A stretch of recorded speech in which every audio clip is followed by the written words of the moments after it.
Hi, guys. I just wanted to answer some of the questions that you had about the placebo effect.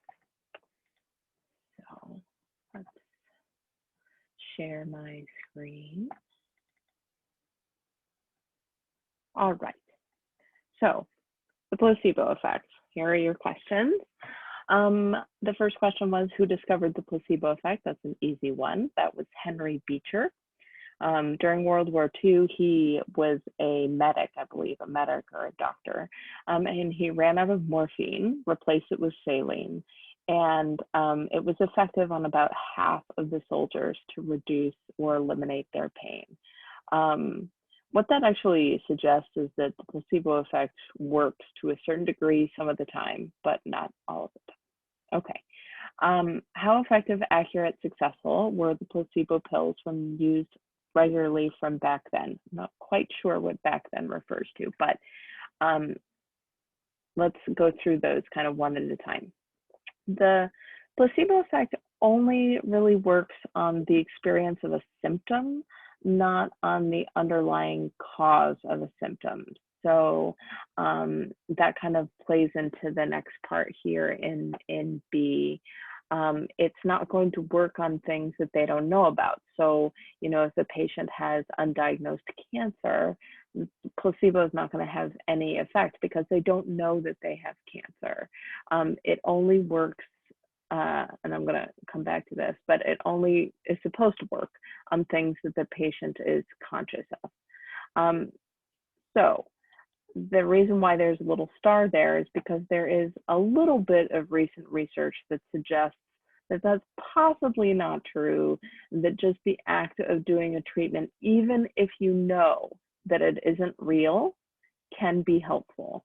So, whereas in the past, what we thought was the placebo effect only worked on something that you knew was being treated, but you thought that the treatment was a real treatment.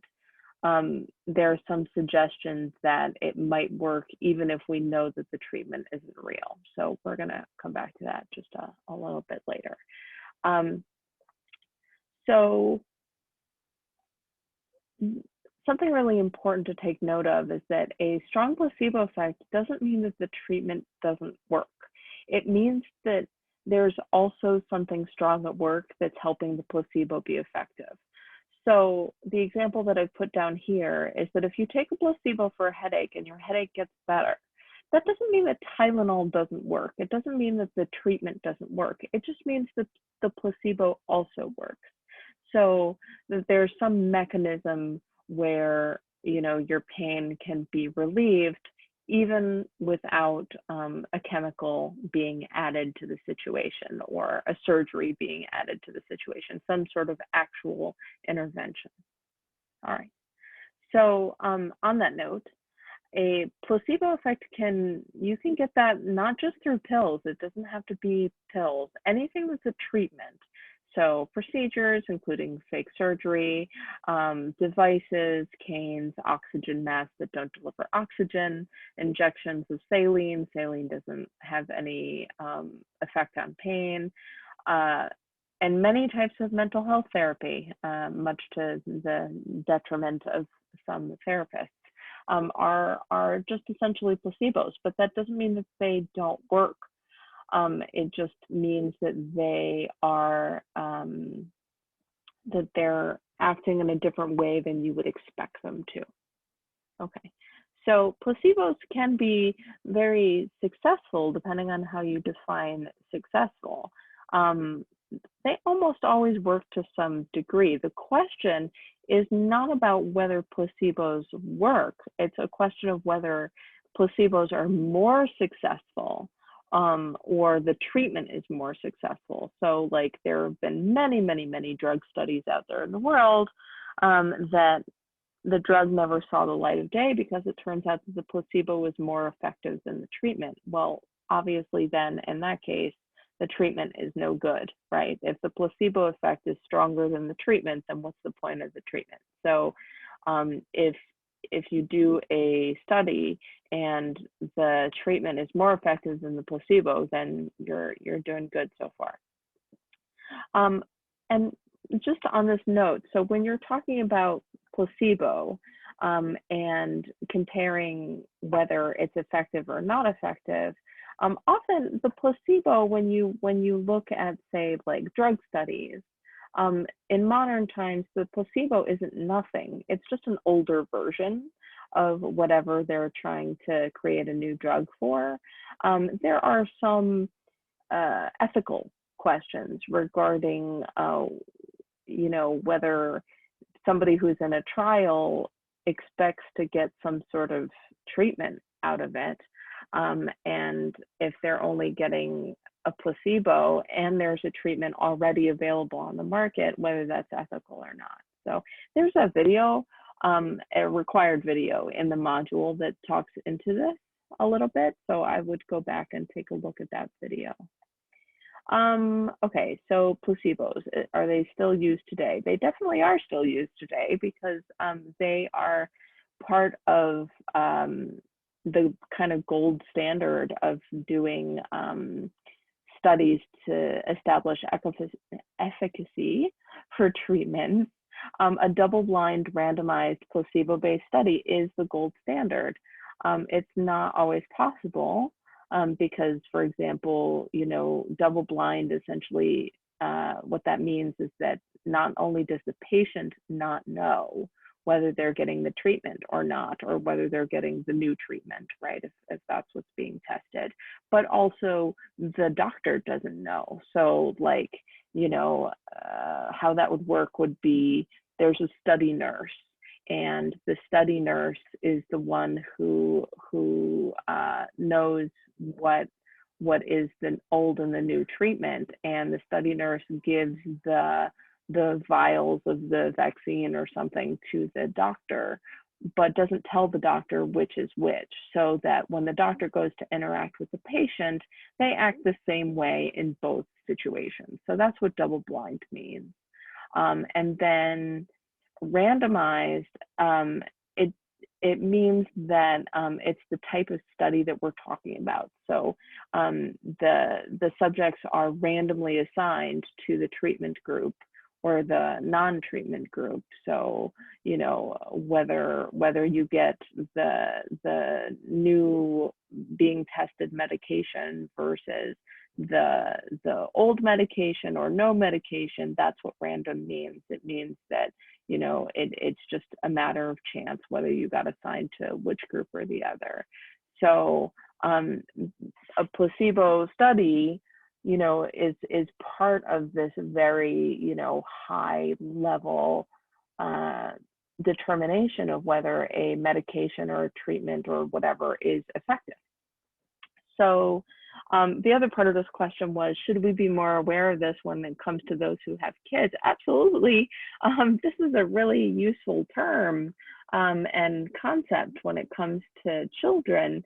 If you have a child who gets a lot of upset stomachs and headaches and all that, and you don't want to be giving them Pepto-Bismol and Tylenol all the time, it turns out that there's multiple candies out there in the world that when your kid is little, you can sort of pass off as a medication. And you'd be surprised how often that works. Anybody remember candy dots? They came on, or they do still come on a piece of paper, and they are different colors, and you kind of have to peel them off a piece of paper. That's how I learned to swallow a pill, was with candy dots, and you could use that theoretically on a small child who doesn't know any better and be like, oh, this is medicine for your headache, and see if it works. Like run your own personal little experiment there and see how it goes. Okay, so how do we know it's really a placebo effect and no other kind of effect? Well, this is a fabulous question, gold star. It's difficult. There are other reasons.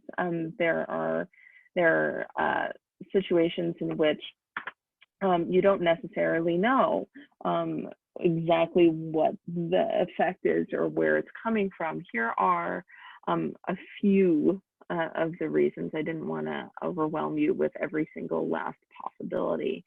The main one that I want to point out is regression to the mean.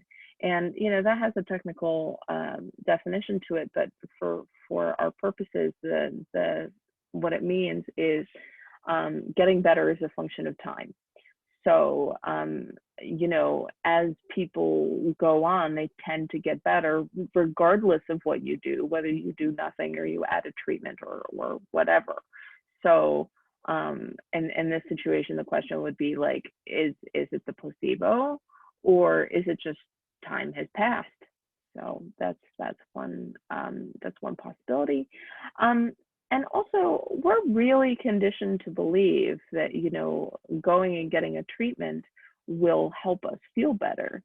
So, if you think back to Pavlov's dog, he had a very real physical reaction, salivation, to the conditioned stimulus, which was the bell. So Pavlov rings the bell and, had trained the dog that when he rang the bell that there was going to be meat powder given. And so after a while, just ringing the bell, made the dog salivate. And this is a similar situation, right? Like, we are conditioned to believe that we go to the doctor, they give us something or they do something to our bodies and we feel better. So there's that. And, this is not a fake effect. Like, having had those two things put together over and over and over again, going to the doctor and feeling better does cause real effects in the body. So like, you just read a chapter and you're about to read another chapter about, psychology and how it interacts with your body. And it absolutely causes real effects in your body to have this happen. So, the release of neurotransmitters like serotonin, for example, will make you feel better. And all that you need to have that is an interaction. Like, there doesn't necessarily even have to be a chemical or a surgery or whatever added to the situation. Okay. So another reason would be confirmation bias. So you hope that you get better, so you do. And then there's social learning, where, you might never have gone to the doctor and seen, yourself get better, but you've seen other people go to the doctor and they get better, so you do also. And kind of tied into this a little bit is social environment context. So there is some really interesting research out there, and this would make a really good research paper, hint, hint, about how if the person delivering a treatment is empathetic, that treatment is more likely to be effective. So in other words, if the doctor is a kind and loving, kind of practitioner with a good bedside manner, that treatment is more likely to be effective than if it's delivered by somebody who is not so empathetic. So, last question was, is there a flip side to the placebo effect? Can you feel worse because you expect to feel worse? Absolutely. That is a real thing for all the reasons that we've already gone through, but in reverse. It's called the nocebo effect. I'm not joking. That is actually what it's called. All right. So that is the placebo effect, and hopefully that answers your questions. If it doesn't, please let me know, and we'll see what we can do. All right, thank you.